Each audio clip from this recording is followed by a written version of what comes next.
From the 1011 Now Alert Center, this is Morning Pulse.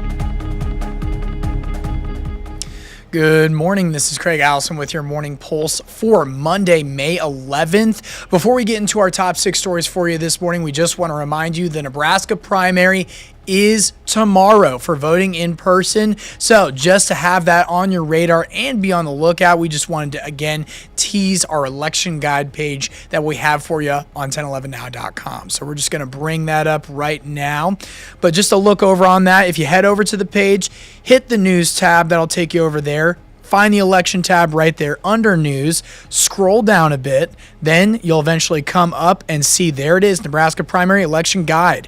Going into this page, you can see that we have candidates for all the different races that you could see on your ballot, including U.S. Senate, the governor's race, Representative 1, and many more races as well as bond issues going on. So just be sure to head over to the 1011 website. Just check that out. If you're curious about any sort of candidates, platforms, a quick summary with hyperlinks to their pages so that you can get a more in-depth look at those candidates. But that being said, just wanted to put that on your radar. Again, voting happening tomorrow. So definitely want to be on the lookout for that. Now, that being said, let's get into our top 6 stories for you that were happening this morning. So, our first story from last night, we learned that one passenger has tested positive for the Hantavirus, and they're headed straight for the Nebraska Biocontainment Unit, which is separate from the quarantine unit, where they can be treated if needed. What you're seeing here is video from the plane that landed at Eppley Airfield around 2 a.m. this morning, and we've been following it since that. Now, from our sister station up in Omaha, who has had boots on the ground with following this situation, they say that they saw shuttles come into Nebraska Medicine about 5:15 this morning, and those people were then being transported to Nebraska Medicine for that quarantine. Now, according to Nebraska Medicine, with this, the facility is the only federally funded quarantine unit in the U.S., a place to safely house and monitor those who may have been exposed to high-consequence infectious diseases. There are 20 300-square-foot rooms fitted with a negative air pressure system that will contain any possible viruses. Now, why the extra emphasis on these facilities? The point of this is, although the passengers were exposed to the virus and them now being here in the good life, city leaders in Omaha say there's no reason to panic. This particular virus is not as contagious as others, and so I think it's important that there's no alarm or no panic as a result of this emergency, and that it's not confused with other emergencies that we've experienced. And there it is. You can see footage of the plane landing there at Eppley. Now at 9 a.m., DHHS officials will take questions along with UNMC and Nebraska Medicine experts on the Hantavirus outbreak. Briefing will include federal, state, and local health experts along with Governor Jim Pillen. So be sure to keep up with us for a live update on our streaming services at 9 this morning for the latest. Over to your second story, and happening today, the Lincoln City Council is expected to take a final vote on a controversial minimum wage proposal. The ordinance aims to keep Lincoln's minimum wage aligned with the voter-approved wages passed in 2022. Now, this comes after state lawmakers made a change in February, making exceptions for younger workers and putting a cap on future increases. If passed, those exceptions could be reversed. However, Nebraska Attorney General Mike Hildress said the city likely does not have the authority to set its own minimum wage policy. Hildress wrote that if the ordinance passes, it would likely be, quote, invalid and unenforceable. The city council meeting is happening today at 3 p.m., and as soon as the verdict is reached, we'll update you on our 1011 Now app and website. From over the weekend, a toddler is recovering after the driver of a car had a medical episode crashing into a central Lincoln restaurant Saturday morning. Lincoln police say the toddler, who was inside the restaurant, was seriously injured after the car crashed into the Cuba restaurant and bar near North 27th and W Streets. Investigation shows a 19-year-old driver had a medical emergency and became unconscious, causing them to go off the road and into the building. Toddler was treated here in Lincoln before being transferred to Omaha for further treatment. As for the business, it will be closed until repairs can be made. So be sure to stick with us at 10:11 for more on the conditions of these people as well as the status of the restaurant.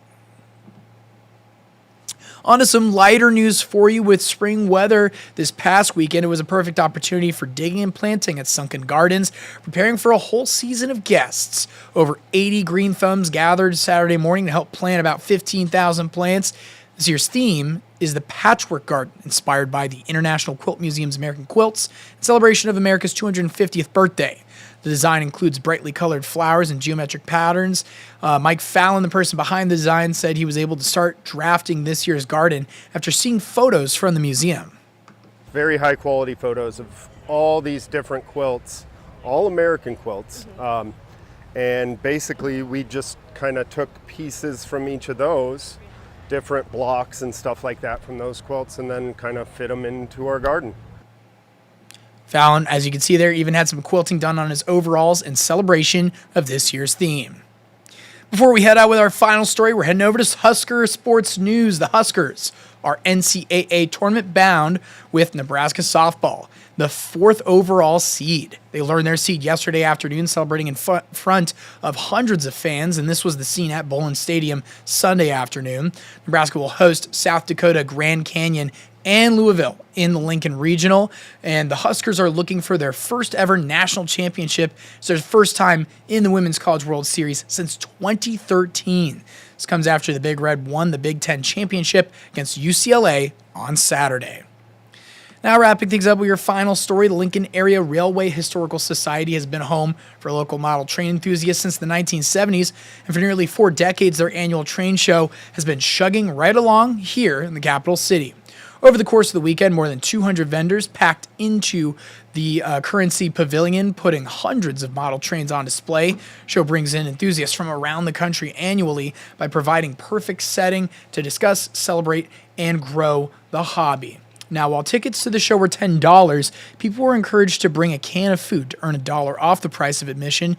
Each year, the Historical Society donates everything brought into the food bank of Lincoln, and Trip Snyder with the Lincoln Area Railway Historical Society says that they brought in hundreds of pounds the last time that they did this. So definitely not just a fun cause, but also doing a little bit of good there as well.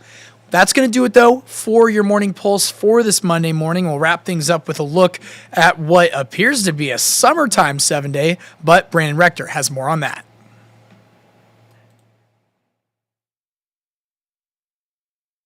Good Monday morning. Meteorologist Brandon Rector with you in the 1011 Severe Weather Center. It is going to be mostly sunny to partly cloudy today, warm and a bit breezy with winds this afternoon out of the south-southwest at around 10 to 20 and some gusts up to 30 miles per hour. Mostly clear to partly cloudy for tonight and remaining a bit breezy. Red flag warning is in place from noon to 10 p.m. Central Daylight Time today for much of central and western Nebraska. The combination of warm temperatures, low relative humidity, and breezy conditions will lead to critical fire weather conditions. Temperatures at noon will be in the 70s. At 4, it looks like we're in the low 80s to around 90. And at 8 this evening, upper 70s to low 80s. In Lincoln at 4 today, we warm up into the mid 80s this afternoon. That is well above average for this time of the year.